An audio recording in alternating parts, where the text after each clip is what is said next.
Hello, Internet Magic Man here from MMOBomb.com, and today, not a first look, bringing you something a little bit different. We've already done a first look for this game, Prismata, by the team at Lunarch Studios. Today, we have a chance to sit down and chat with Elyot Grant, who surprisingly showed up on our message boards on one of our posts recently. Thank you so much for that, and was answering some viewer questions about the game. Elyot is one of the developers of the game, and I'll just let Elyot introduce himself, if you would. Yeah, so I'm Elyot. I'm one of the founders of Lunarch Studios. I've been working on Prismata for about 4 years. Started off part-time and now full-time. Nice. So what do you actually do, like, day to day? You guys kind of gave up pretty lucrative paths in life and decided this, we need to do this with Prismata. What do you actually do day to day? Well, nowadays my role in the company is sort of like I'm the guy that keeps the ship afloat, so to speak. Like basically, I do a lot of managing the whole project, and I do write code. I've done art. I've done music. I've worked on the narrative. Just basically just about anything to do with this game, I've probably had some kind of hand in. In terms of actually developing the game, I was the guy who wrote the first version of the game server that you actually play the game on many years ago. So, speaking of many years ago, let's you put a lot of information on your Kickstarter, and people can check that out, obviously, but how did this all start? It's kind of a weird hybrid with card games and RTS, and where did this all start with Prismata? It started out as a tabletop game. So I think about 4 summers ago, me and my group of friends, we always used to make up games all the time, and most of them were really stupid. I think the original idea came, we were playing a game called Dominion, which is a deck building game, and we sort of started to have this thought, what would the game be like if you removed all the randomness? Because that game has a lot of card draw luck in it that's very influential in what happens in the game. And we started doing some experiments. We tried adding a combat system in, and essentially we got a preliminary version of what's now Prismata. And we were playing this game all the time. We found it to actually be really, really addictive. And so it evolved from this, stupid little game that we were working on that was actually a physical card game. My friend Will, who's my co-founder, he was the other guy who was the most addicted to the game. And so him and I were mates while we were undergraduate students, and he ended up moving to MIT to start a PhD there. And so we were in different countries, and we would play online. So we developed this notation to play the game over instant messenger, and it was the most cryptic thing ever. We would relay our moves to one another by typing in these strings of characters, which indicated what units we had and which units we bought and which ones we attacked with and stuff like that. And it was a huge pain. This eventually evolved to using a piece of software called Magic Workstation, which people will use to test magic cards. But basically, it's a glorified way of playing with rectangles and arrows on the internet. So we're playing this early version of Prismata, and then one of our friends developed a very simple client to actually play the game online, and it had no graphics. You had to type in your opponent's IP address to connect to it, but it worked. You could play the game, and the user interface was kind of horrible, but it was better than using cards, which is what we had initially started out with, and it got very cumbersome when you'd have these huge piles of the same units and stuff like that. And then I think maybe a year later, we decided to make a legit version with a web server and all that, an online server that you could connect to. And again, it was horrible, but it worked, and it was better than what we had before. And it was just something that we kept working on the weekends and the years while we were students, until 1 year ago, we finally decided, well, we should it's now or never. We should turn this into a real game and become a real company. And both Will and I were in the middle of our PhDs, which is it's kind of the worst time to quit. The climate felt right, and I think what happened was, it was last year, in March, Hearthstone was announced. And Hearthstone, it's by Blizzard. It's this huge card game now. It's one of the biggest games out there. It it drew all of this attention to turn-based strategy games, like turn-based card type games. And that attention was never really there before. We thought, well, the right time to capitalize on the market situation is probably pretty soon. We probably want to be making this game big in 2014, 2015.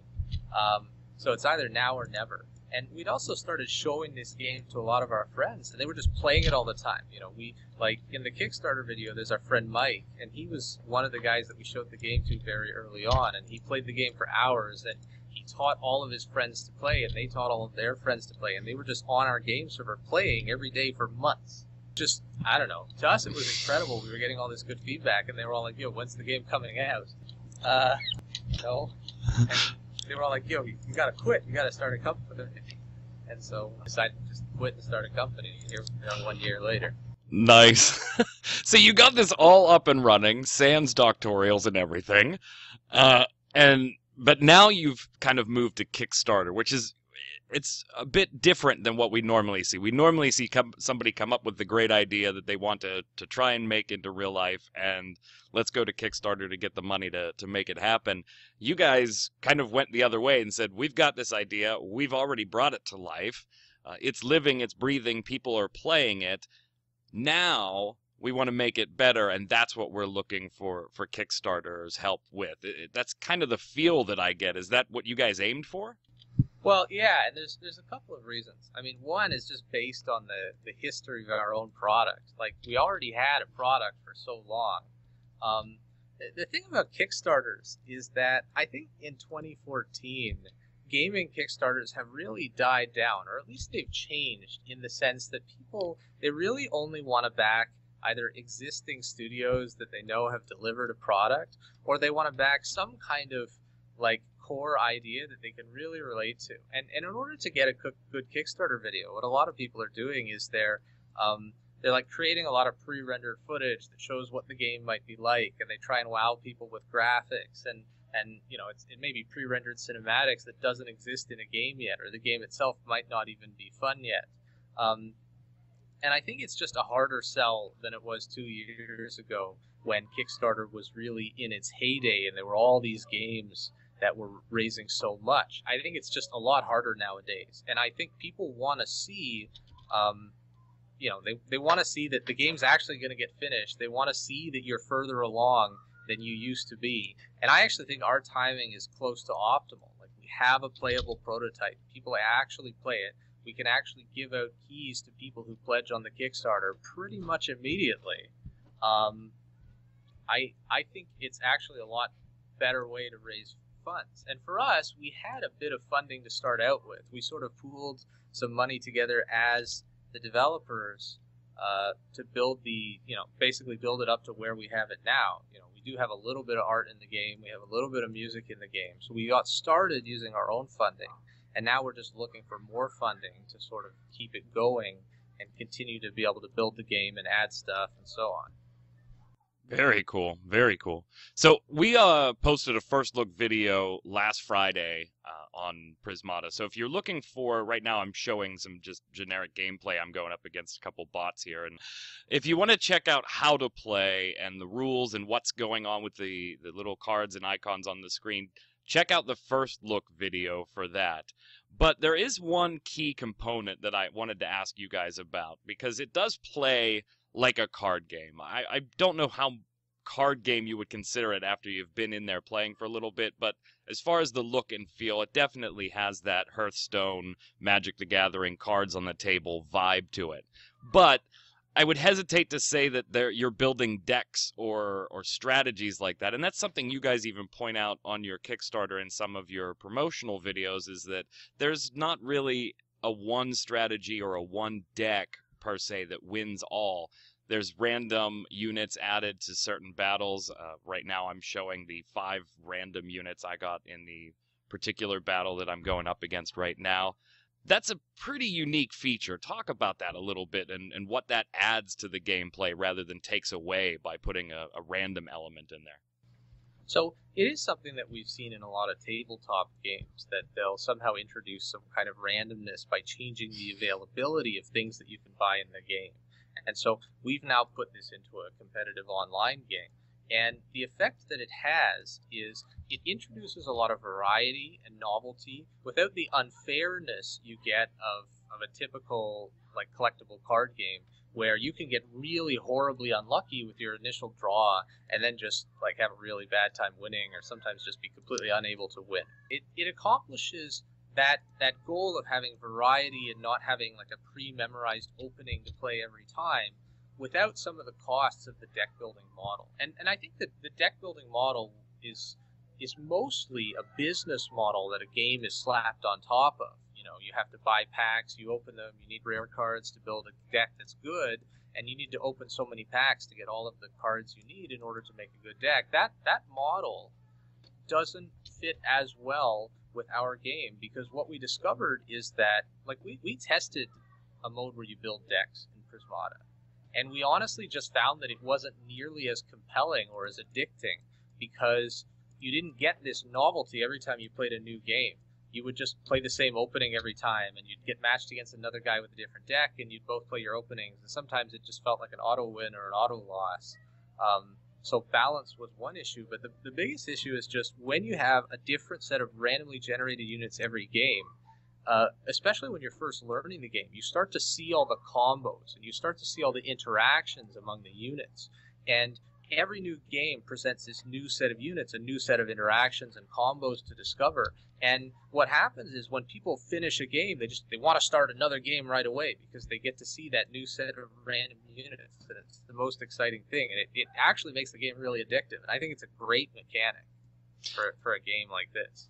Now, I did want to bring up a couple of questions, and maybe these are, I guess you could label them concerns if you want to.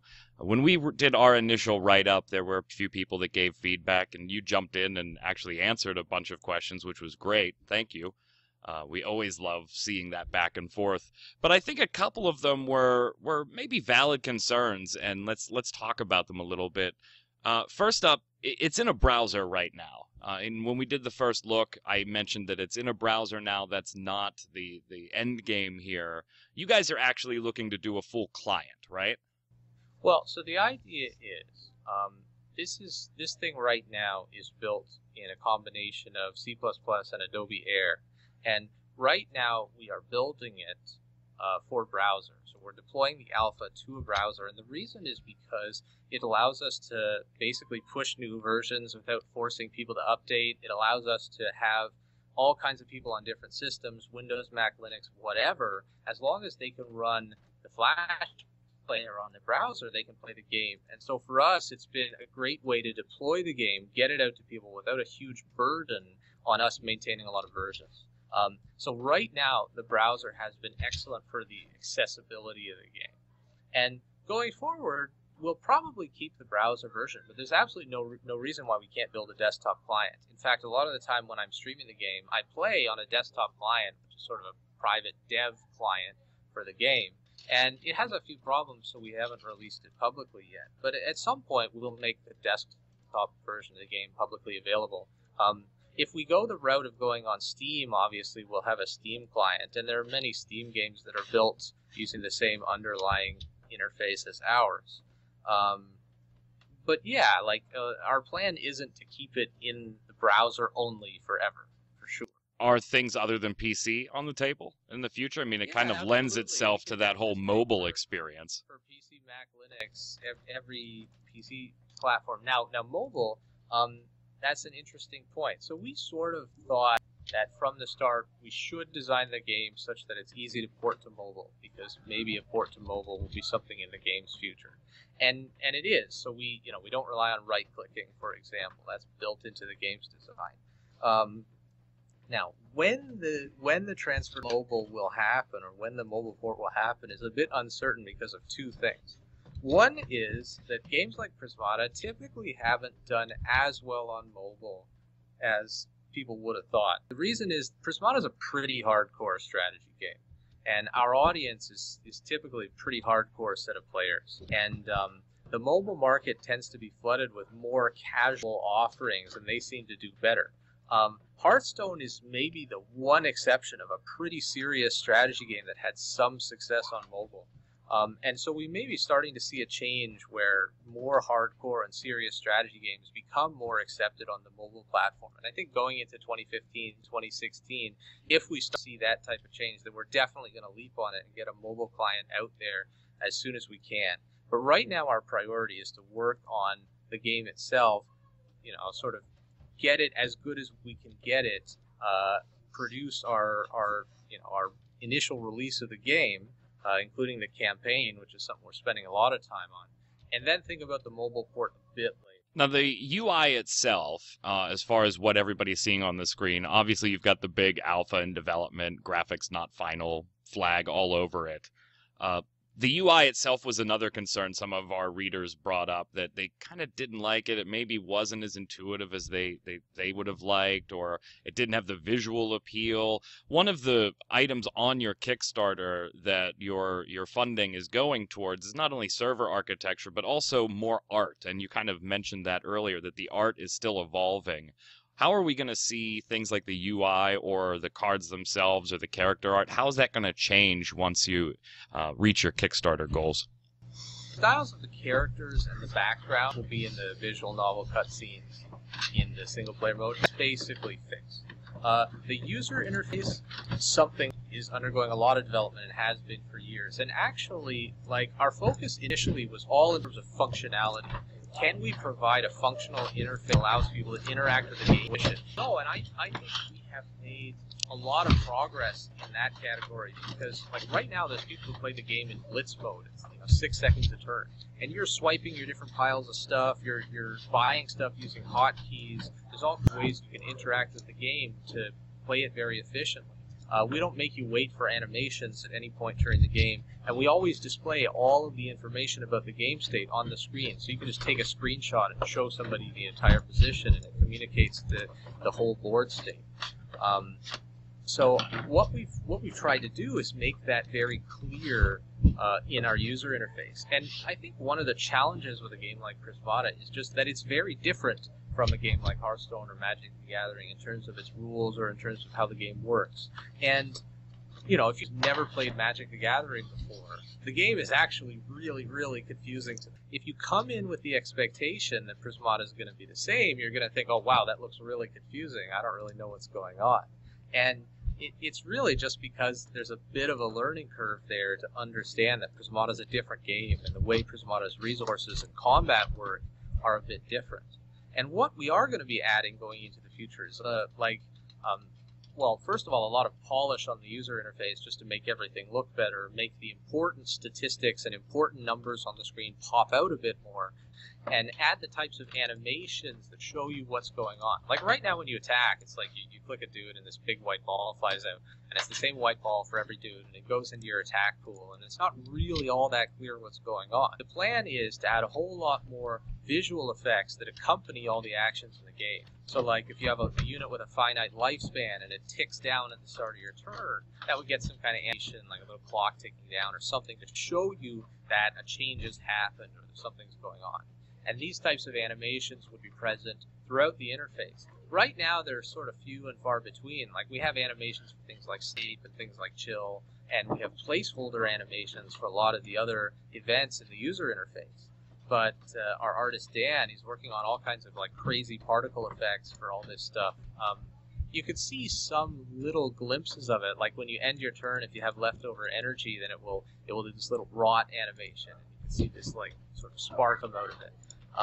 That much of it in the game yet, and so that's a big push going forward, both to increase the aesthetic appeal as well as the amount of information that it communicates through the visual effects.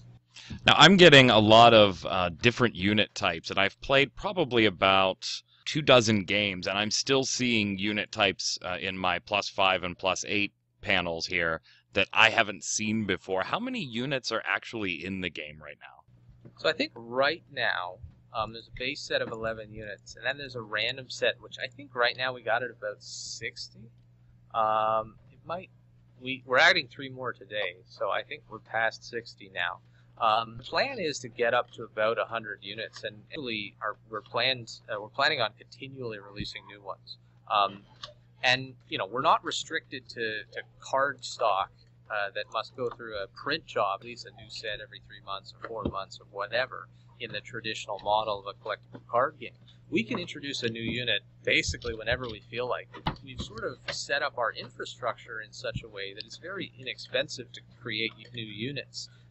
The most difficult thing to do is actually just to test them and balance them and make sure that they fit to the sort of overall metagame in a way that is balanced and fun.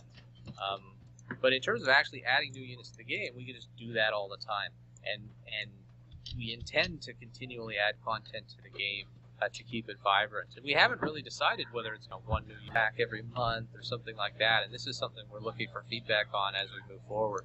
So you could have potentially, double what you have at some point when you actually reach launch. You're looking at beta next year in 2015, launch sometime obviously after that. There's still plenty of time for this to just get bigger and bigger by then.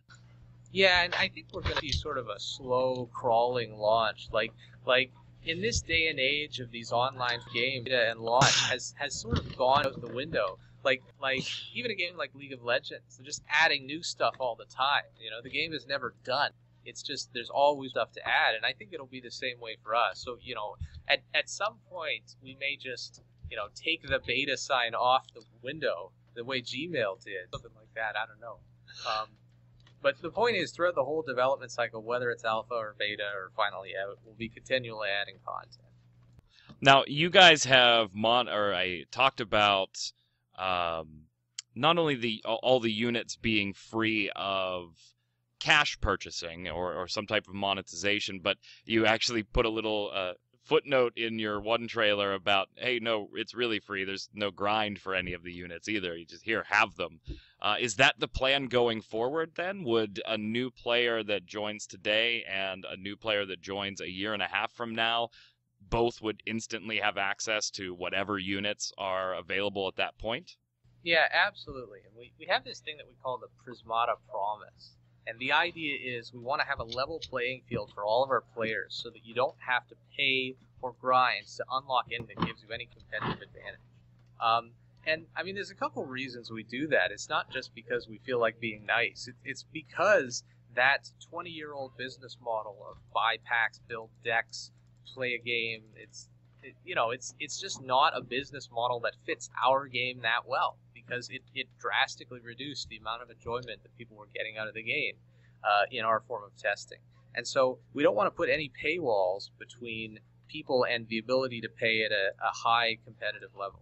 In all cases, in all games of Prismata that you play, when you get matched up as an opponent, you and your opponent have access to that same set of randomly generated units, no matter what. And that's going to be true going forward forever in the 1v1 competitive mode of the game. You will never be able to buy your way to victory, and you don't have to unlock the units in the game in order to use them in battle.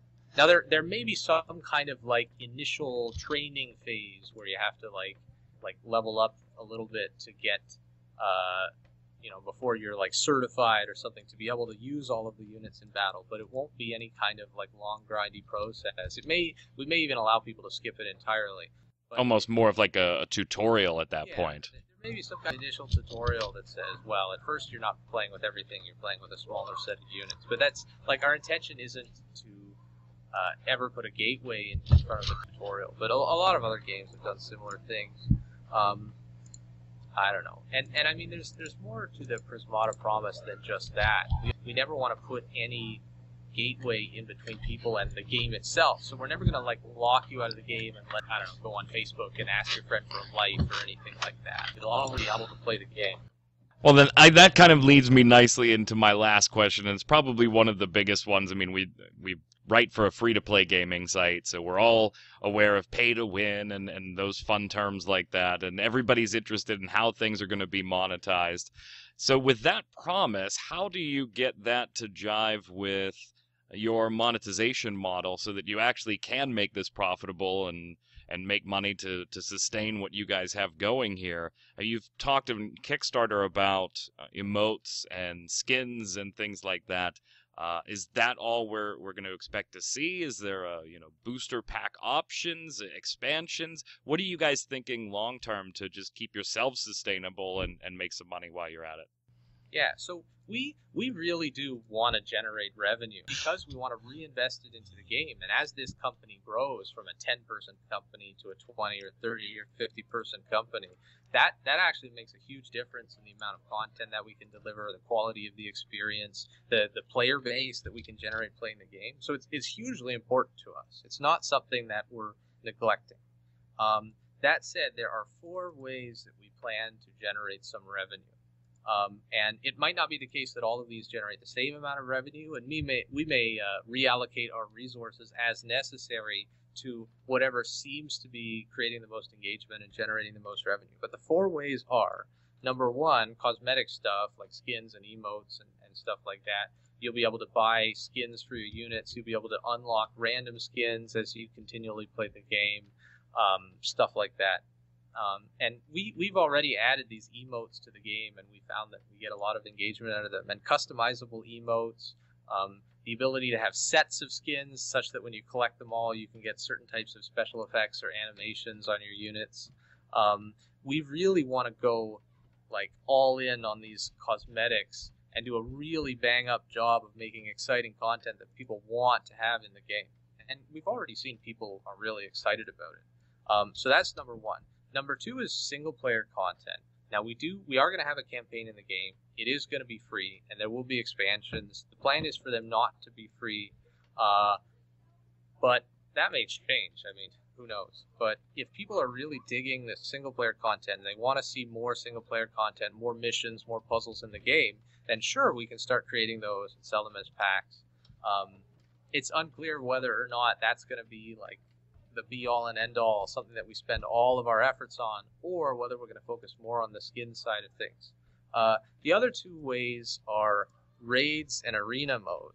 And so arena mode would be something similar to Hearthstone's arena mode or the arena mode of other online competitive games where you have to play a series of games and you get some rewards based on how many wins you get. So we would do something similar, and we would have a free version of it, and we would also have like a premium version, like a gold arena and a platinum arena, where you would earn more rewards and have access to some additional game modes. But basically something like that.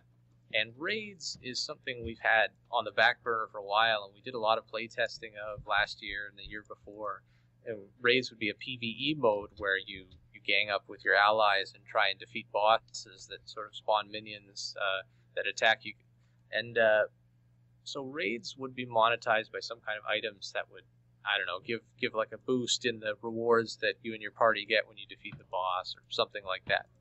Again, we don't want to put out an item that you need to buy in order to win the raid. We're not trying to force people to pay to win, but we do want to allow people to pay to get items to sort of make the experience more engaging somehow, or up the ante somehow. Those are the 4 ways we plan on making money, or at least attempting to. Sounds very cool. I'm digging it. Like I said, I'm finding it very, very addictive. I tend to agree on that. At first, some of our viewers kind of thought, well, it looks a little complex. I'm not really sure what's going on, and there's lots of stuff flying all over the screen, and I felt the same way. But after 1 match, 2 tops, I felt like I had a very, very good sense of how to play. I just wasn't all that good at it yet. Now, maybe 24 or so matches in, I find myself being a little better at the game and continuing to play it. It does have that addictive nature. Before we wrap up here, anything that you would like to just let our readers know about as far as Prismata that maybe we haven't covered in any of our write-ups or first looks or our conversation so far? Going back to what you just said, I think one of the biggest challenges with a game like Prismata is it doesn't market itself automatically. It doesn't have brilliant graphics, and you can't just instantly say, oh, this is sort of like this other game that you might enjoy, but better. Like, it's really an altogether new genre of game that doesn't exist. And this is actually something that we talked to a lot of people. They're craving this. They want a strategy game experience that's a bit different than what they played before, and they're very excited by the idea, but it's a harder idea to sell. You can't automatically say, well, look at this game, you just have to play it because the graphics are so pretty, right? So, I mean, the key message in our Kickstarter was this game is really, really addictive. You just have to try it, and you will see that the game is incredibly fun. There's so much novelty. It has a lot going for it. It's, for me personally, when I first started playing the game, I think it was the first time I had been so excited for a game since, I think, the first time I played an RTS or the first time I played StarCraft. Like, it really did create this infatuation. I was drawing build orders in my notes. I've never been so infatuated with a game as I was with Prismata. And this is really why we quit school, is because we kind of just wanted to play our own game. We wanted to continue with our education. Well, Elyot, thank you so much for spending some time with us today. Good luck with the Kickstarter. You've got about 18, 19 days left. You look about two-thirds, a little over two-thirds of the way there, so it's looking good on the time left. Good luck with that. Gang, if you'd like to check out Prismata, you can apply right on the website, prismata.net, to get yourself a beta key and get accepted that way. We're also running in conjunction with Lunarch Studios. They've been gracious enough to give us some keys to give away on MMOBomb.com. So check out that giveaway, which ends in a few days here as well. Maybe you can snag a key that way and check it out. Until next time, gang, this is Magic Man from MMOBomb saying stay safe, and we'll see you on the servers.